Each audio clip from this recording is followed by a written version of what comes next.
ইয়া আল্লাহ, অন্ত ঈদের সময় দেখি কাস্টমার নিয়ে কিছু আইন। আসসালামু আলাইকুম। ওয়ালাইকুম আসসালাম। কি অবস্থা ডাক্তার আছেন তো বলা? হয় আছি ভালোই। কিটা খবর, কিটা সমস্যা তোমার? সমস্যা তো অন্ত সামনে ঈদ আইছে, মাংস তো খাওয়া লাগবো।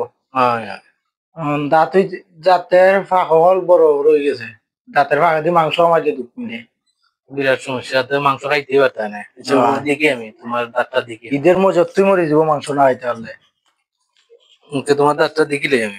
ওকে, ঠিক আছে যাই। ও সমস্যার ওইটা বড় বড় ফাঁক হয়ে গেছে। কিতা করা যায়? দাঁত ফালাইতাম না দিবা? দিতাম বইটা, এটা তোমার ড্রেসিং মেসিং করে দিতাম বুঝছো নি? সুন্দর করে তোমার ফাঁক কাটিয়া সুন্দর করে দিতাম ড্রেসিং করে দাঁত করে সমান করে দিতাম। আচ্ছা, যেটা অর্ডার করুন। টাকা লাগবো তোমার 7,000। 7,000?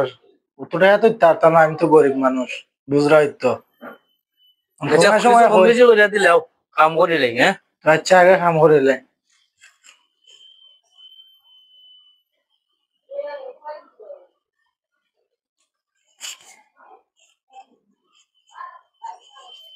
কি করে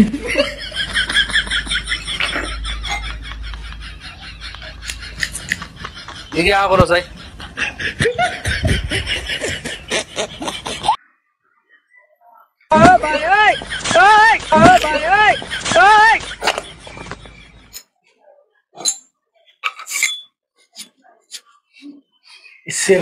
শ্রেণী আত্র এটা কি টাকা সমান করা লাগবো, দাঁত তোমার সমান করা লাগবো। এটা বেশ সময় গেছে দাঁত। না সমস্যা নাই, ড্রেসিং করতাম ড্রেসিং করতাম।